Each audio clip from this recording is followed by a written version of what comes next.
Laman to ng, mga laman ng Facebook request.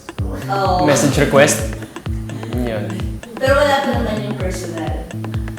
Oo, wala pa naman. Facebook lang. Parang nag-worry ko na. Wala pa.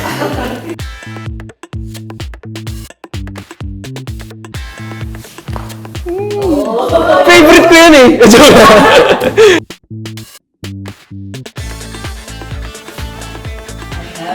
Like, Yung theater actor.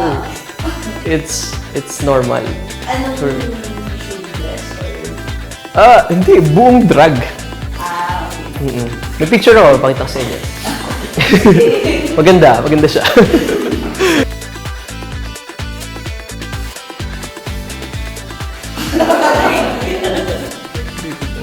I have.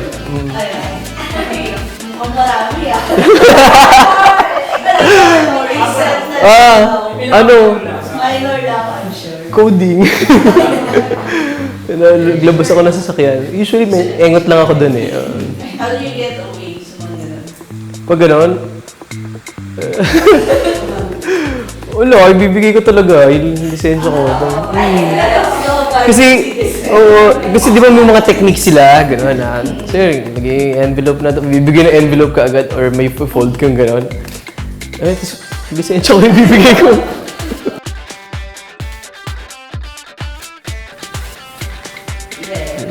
Pinado naman ako doon. Sino sa mga girls?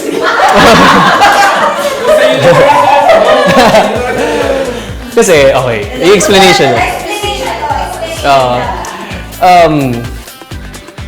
Before kasi nagsa theater ako, di ba? Tapos nag-Disney.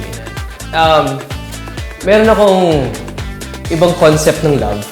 Ang love sa akin, ang idea ko noon, is distorted. Na it's from the past.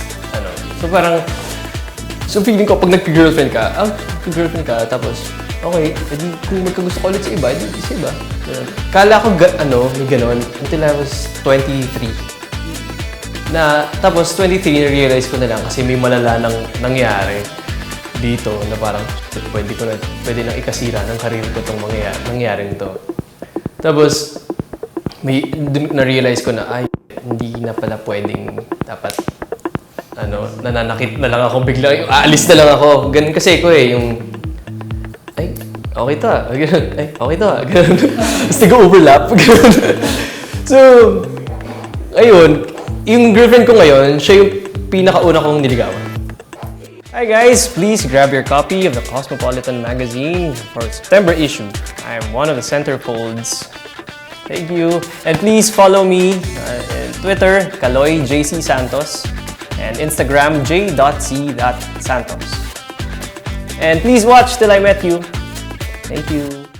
Punta sila sa akin, tapos nagkukulitan sila, tapos ako yung si JC pupunta sa akin, JC, help me! Yung mga ganun sila. Tapos, dali lang, anong ginagawa niya? Huwag niyo akong istorbohin. Ako yung masungit. Yung ganun.